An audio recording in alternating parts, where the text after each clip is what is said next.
Bonjour à tous, on espère que vous allez bien. Certes, on est en temps de Cannes, mais on va quand même parler un peu de football européen. On a parlé d'Jürgen Klopp, qui a annoncé son départ en juin de Liverpool. C'est pas le seul.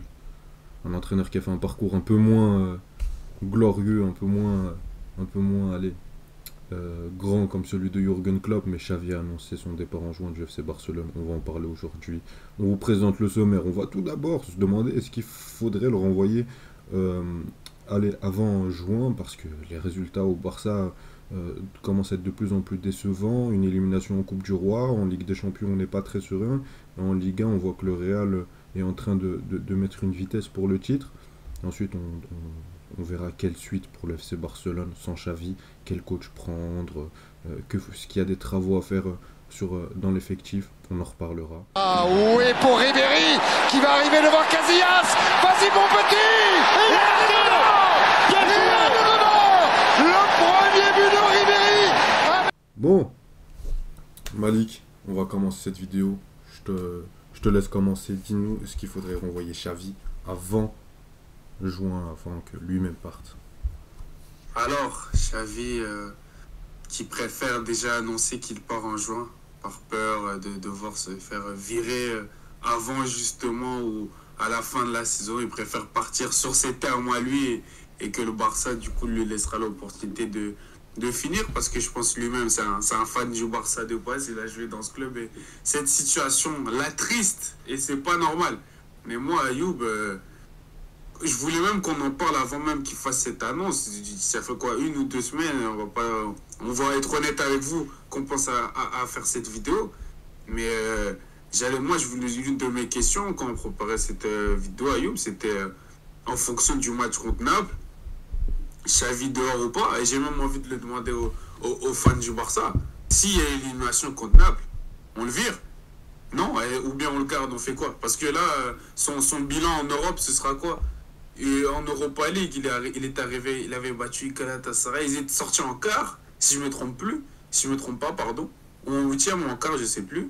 Et l'année d'après, en barrage contre Manu, vous étiez sortis. Là, pour la première fois que vous passez votre groupe, vous vous retrouvez face à Naples, qui est ok, une bonne équipe, mais vous êtes censé être au-dessus d'eux, parce qu'eux-mêmes ne font pas une saison dans la continuité de ce qu'ils faisaient la saison d'avant. Donc si vous 9ème de sortez série contre A. en huitième, donc si vous sortez en huitième, pourquoi on doit encore te garder? Tu vas me dire, ouais, mais s'il n'y a personne à prendre, autant le garder jusqu'à la fin de la saison. Comme ça, on a un coach qui va arriver, qui aura toute une pré-saison pour préparer son équipe. Mais franchement, le bilan, à part la Liga, qu'on lui félicite d'avoir amené au Barça, il sera un bilan très décevant et surtout en Europe et il sera une saison blanche assurée limite pour le Barça parce que en championnat j'y crois pas du tout. Donc pour moi ouais, s'il y a élimination contre Naples faut le virer, sinon s'il va en quart, qu'il perd en quart, ok, le Barça veut viser des trophées, mais dans la réalité du Barça maintenant avoir un quart de finale de Ligue des Champions c'est vraiment pas une honte après une Liga pris l'année d'avant. Donc en fonction de qualification non contre Naples, pour moi, c'est là qui décidera si tu dois le virer maintenant ou pas, tout simplement. Il y a aussi l'aspect financier, on va pas se mentir. Virer, c'est toujours plus chiant que C'est ça. si la personne démissionne lui-même.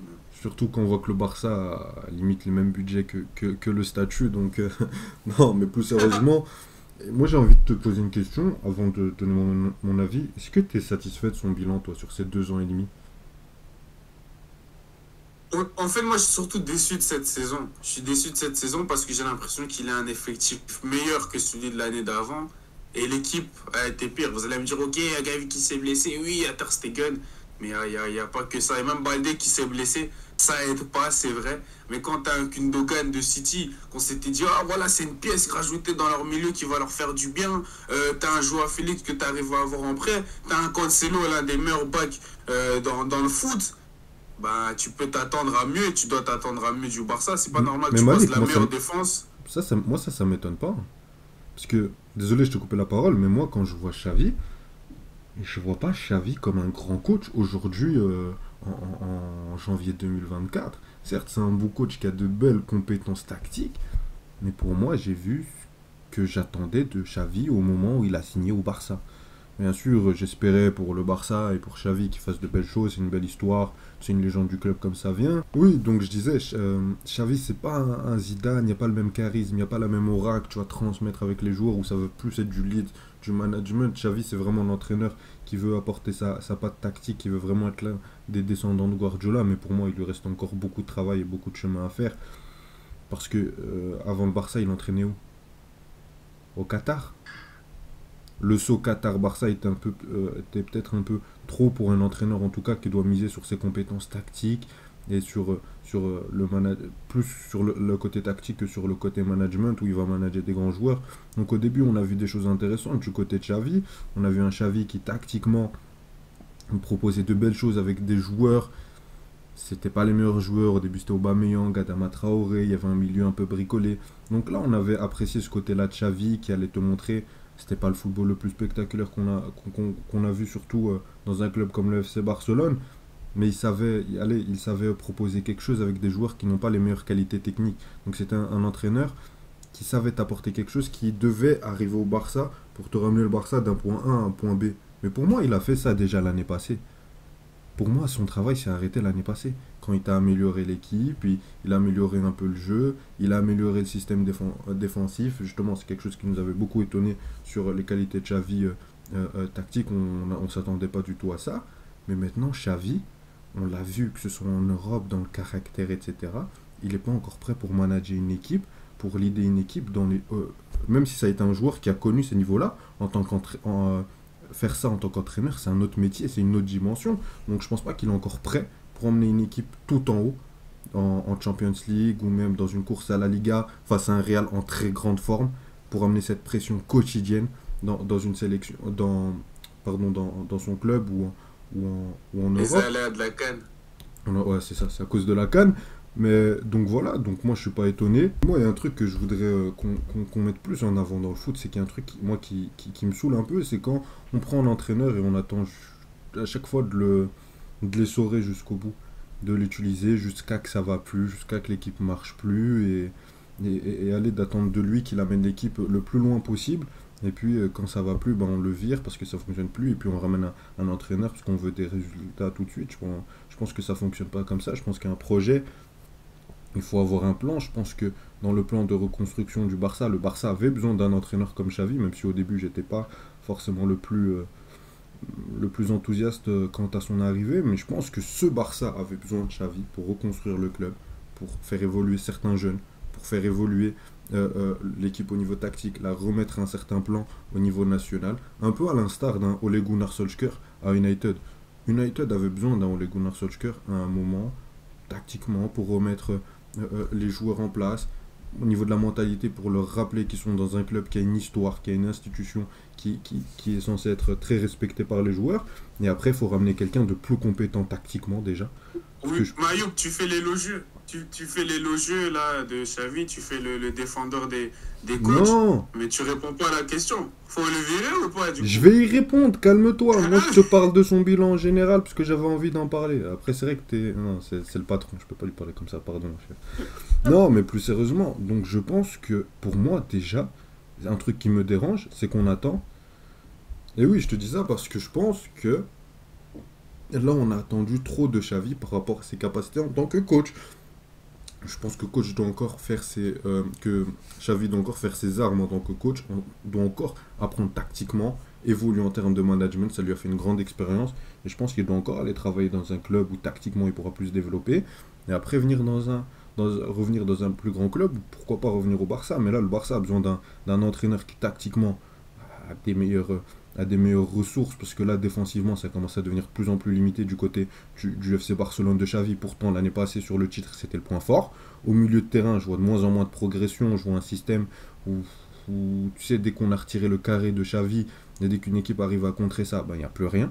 Et pourtant tu as des milieux de terrain comme Frenkie de Jong, comme Pedri, même s'il est souvent blessé, tu as Gavi, tu as Gundogan avec City, pour moi c'était l'un des meilleurs milieux de terrain, voire le meilleur milieu de terrain sur l'année 2023.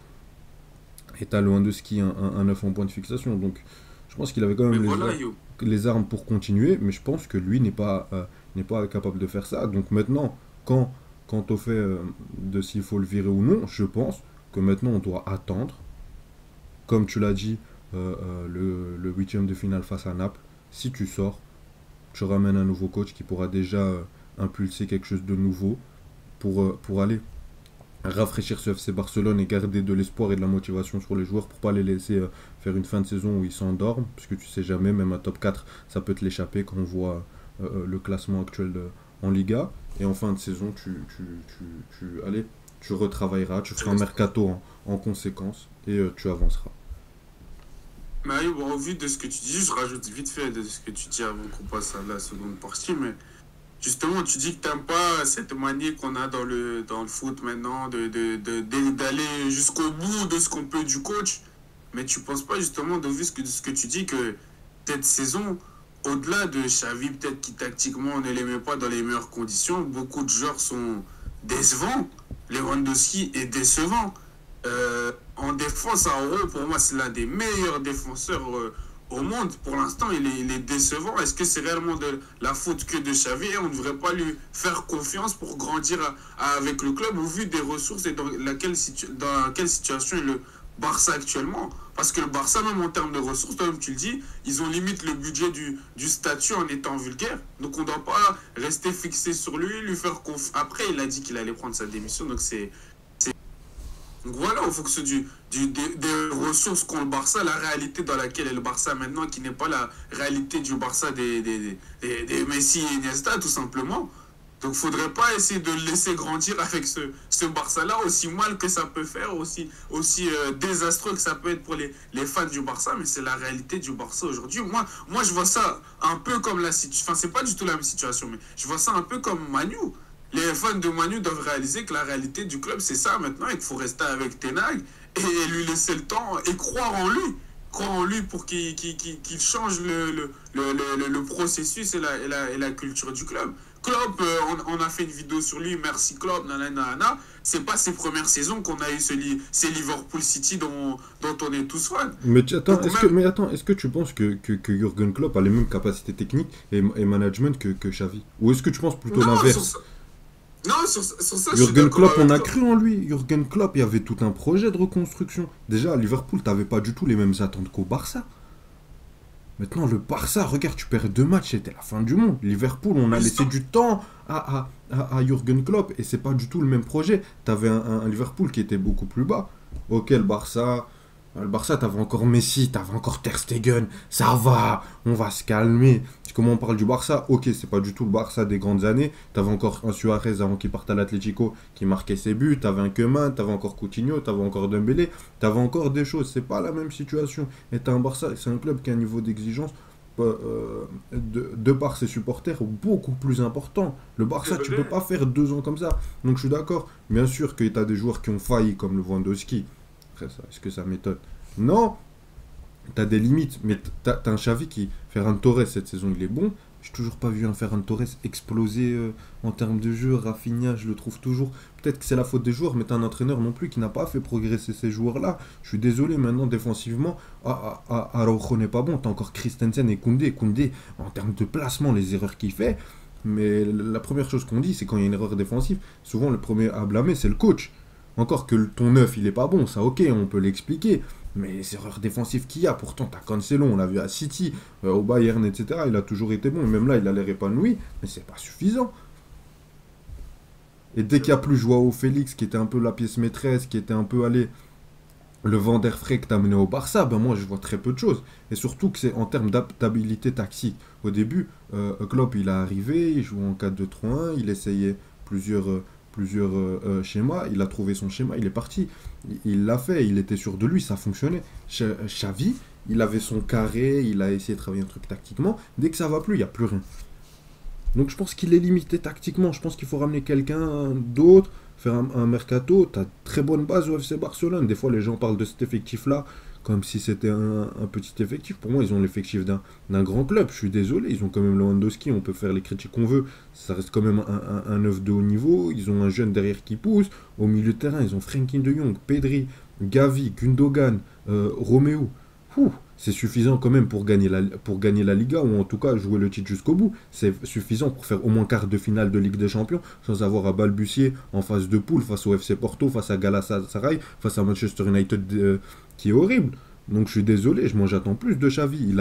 Il a amené le Barça d'un point A à un point B, il a même gagné un titre. Après pour moi le titre, je veux pas lui enlever, mais si tu avais un Real qui avait un minimum de niveau au-dessus, comme on le voit cette saison, et c'est même pas un Real stratosphérique, je pense que c'est un Real qui a encore de la marge devant lui, qui n'est même pas à son prime. Ça va, pour moi, il a fait le taf qu'il devait faire. Maintenant, il faut ramener quelqu'un de plus compétent. Je pense qu'il n'est pas encore prêt pour ramener le Barça là où le Barça doit être, dans l'échiquier européen, au niveau des City, des Bayern aujourd'hui. Donc voilà. Donc pour toi, le Barça ne devrait pas croire en lui. Non. Non. Bon, maintenant, Ok. enfin, je sais pas si tu voulais dire quelque chose, mais je pense que on a quand même fait 15 minutes sur ça. Je pense qu'il faudrait parler de quelle suite. Est-ce que tu verrais un coach, toi, en particulier, Malik, pour le remplacer? Justement, c'est ça que j'allais dire, c'est que pourquoi je te dis, est-ce que le Barça, au vu de la réalité du Barça maintenant, même si c'est pas la réalité dans laquelle que les supporters veulent accepter, est-ce qu'un autre coach va réellement changer les choses à ce point? Peut-être sur les premiers mois, etc. Peut-être. Mais au vu quand tu as du mal à pouvoir ramener des joueurs, enfin, t'as pas du mal à ramener des joueurs de qualité parce que tu es le FC Barcelone et ça attirera toujours. C'est quand même l'un des meilleurs clubs au monde historiquement en termes de popularité, tout ce qu'on veut. Mais rien que un Cancelo, on a dit ouais, Cancelo c'est incroyable, etc. C'est un joueur en prêt. Joao Félix, c'est un joueur en prêt. Tes assurances, c'est Pedri, c'est Gavi et c'est tes petits de la Masia. Et pour moi, le Barça, comme ils l'ont toujours fait, comme ils ont eu leur plus grand succès en vrai, ce sera avec la Masia qu'ils devront le faire. Donc il ne faudra pas amener juste un beau nom, un gros nom qui voudra amener de joueurs de qualité. Allez, d'autres clubs qu'il faudra payer, etc. Parce que peut-être que le Barça n'aura pas assez d'argent pour les acheter, mais il faudra ramener quelqu'un qui connaît la culture du Barça, qui connaît la culture de la Masia et qui saura implémenter et faire grandir des jeunes joueurs. Et des coachs comme ça, il n'y en a pas des masses. Hein.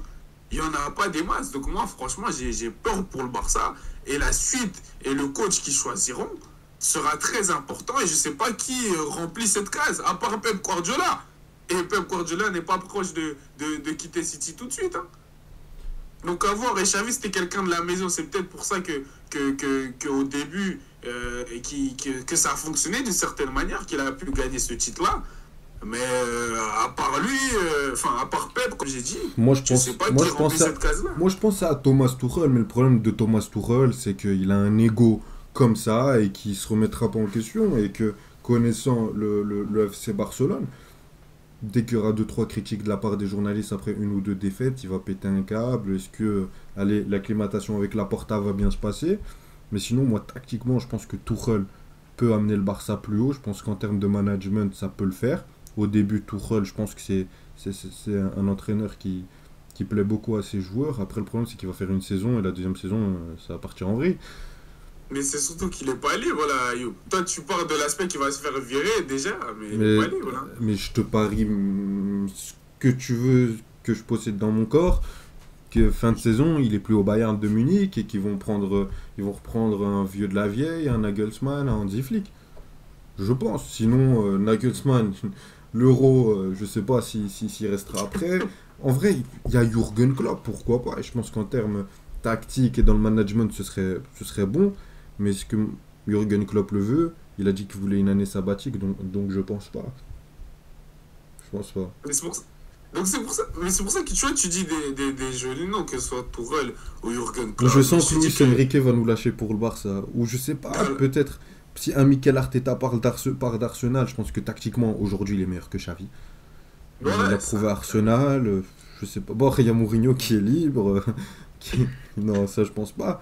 C'est vrai qu'en termes d'entraîneur, j'ai encore pas mal d'interrogations. Je regarde là un peu à la louche. Il y a personne qui peut-être à Unai Emery. Peut-être à Unai Emery, je sais pas. Mais en tout cas, je n'ai pas un précis en tête. Moi, vraiment, le critère que devraient avoir pour moi les dirigeants du Barça, ceux qui sont au bord, les directeurs sportifs, techniques, blablabla, c'est critères de notre coach. Il doit connaître la maison et comment la maison fonctionne et comment améliorer la culture de la maison. Parce que, comme j'ai dit, comment le Barça a le plus eu de succès, c'est grâce à leur formation, grâce à la Masia. Donc, c'est quelqu'un qui doit savoir développer des jeunes en premier lieu qui doit venir dans ce club. Au-delà de l'aspect tactique, au-delà de l'aspect management, comme tu dis, pour moi, c'est ça le critère numéro un pour le coach que le Barça devra prendre. Je le pense, en tout cas. Ok. En tout cas, dites-nous vous ce que vous en pensez en commentaire. Moi, je donnais mon avis. Pour moi, Tuchel sur 1 an, 2 ans, ça pourrait faire l'affaire. Dites-nous vous ce que vous en pensez. Ce que vous pensez de la situation de Xavi, ce qu'il faudrait le virer. En tout cas, n'hésitez pas à liker, vous abonner, activer la cloche. Un grand merci à vous. Salut, merci à toi Malik. Ciao, ciao.